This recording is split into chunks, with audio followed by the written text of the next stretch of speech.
So I had a slight crash on DRZ.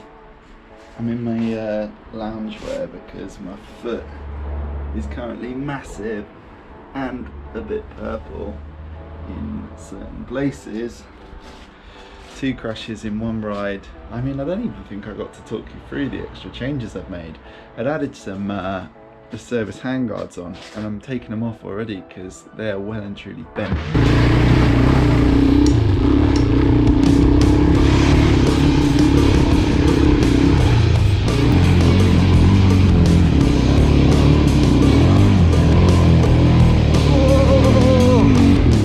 Oh man, even it's just cracked everything. These Pro Taper bars are still straight as an arrow. Look, I've bent this back, it's split. I think it's time for some new radiators. I've got the new tank, it never ends.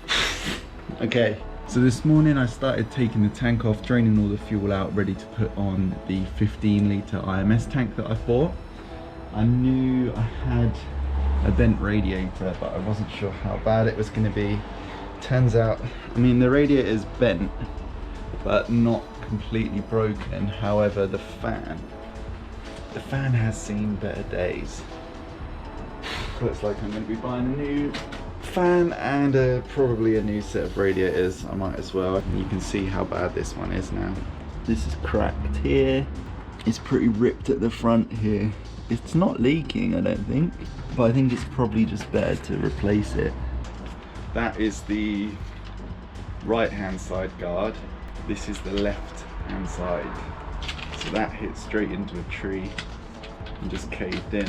I'm not sure whether I'm disappointed that they bent so easily or whether I think that they were designed to do that so that the handlebars don't bend. I mean, the handlebars are straight as an arrow still.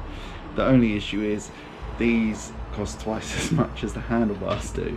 Alright, so I'm getting stuck into the install of the 15 litre IMS tank. I've pulled the petcock off the old tank, rubber grommets off the old tank, attaching everything sort of just loosely fitted up. I'm going to install the petcock and then see where we are after that. Parts are starting to arrive. I've got the radiators on order, they should hopefully be here by the end of the week.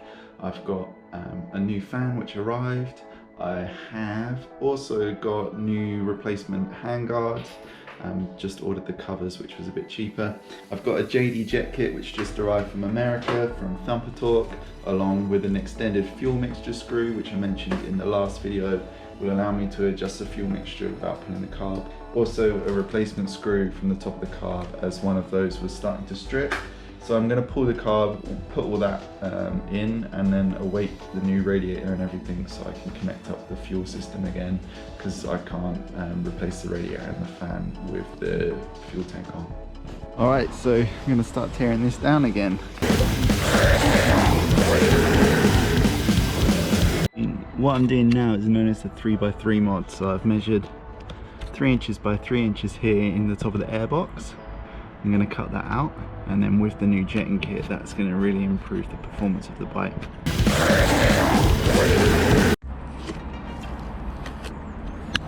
And that's that. Giving the carb a quick spray with some carb cleaner, get all the shit off the outside before I start digging into it.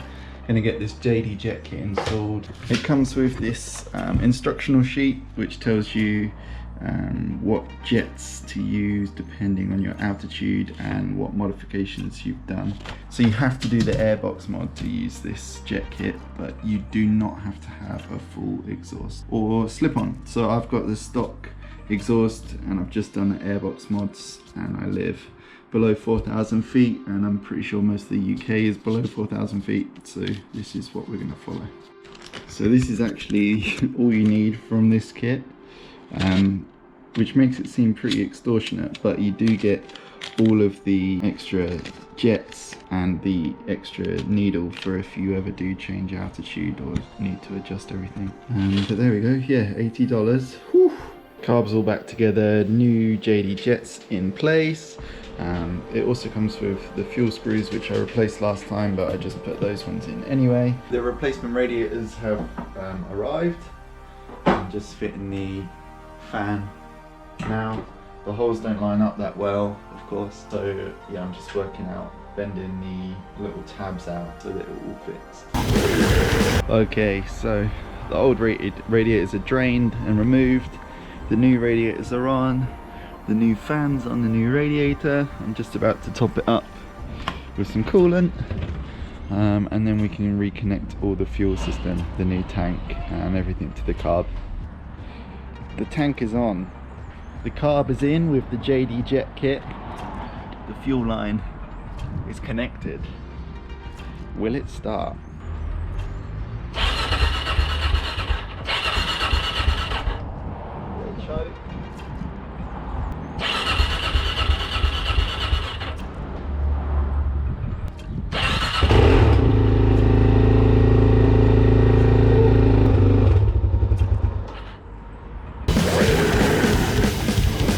Bit of a pain getting it to idle properly. It's running super rough, and just to top it off, I've just switched it off and it's pissing coolant from the heat sensor, so I obviously didn't do that up tight enough. And to fix that, of course, you need to take the whole petrol tank off. Okay, so today we're off to London to Riverbank Motorcycles. Gonna sort this bike out, run it on the dyno and get the carb properly tuned. Just make everything work properly. It's raining, there's a weather warning, so great day to travel, but you know, have fun. Fingers crossed the bike gets there. So you're running super lead, 19 to 1, and that, well, I mean that's as high as it'll read, so it could even be lead on the mat, and then when you open the throttle it goes down to about 17, 18. Really you want to be at about 13 and a half.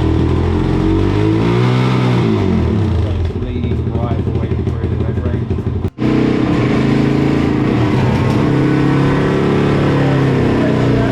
Solid afternoon of changing jets. Going back on the dyno, it's running better. It feels like it's running better already.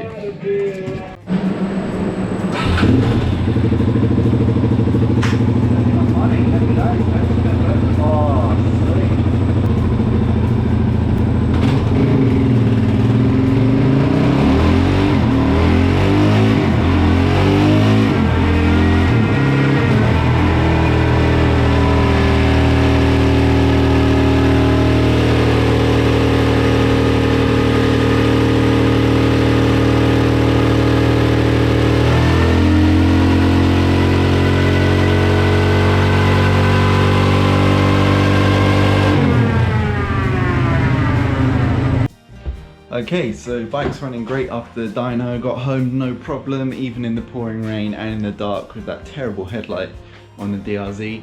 I'm just making preparations for leaving for Ireland now, packing and stuff like that, getting my toolkit together, and I've got a slow puncture on the rear wheel, so I'm going to whip the rear wheel off and replace the inner tube.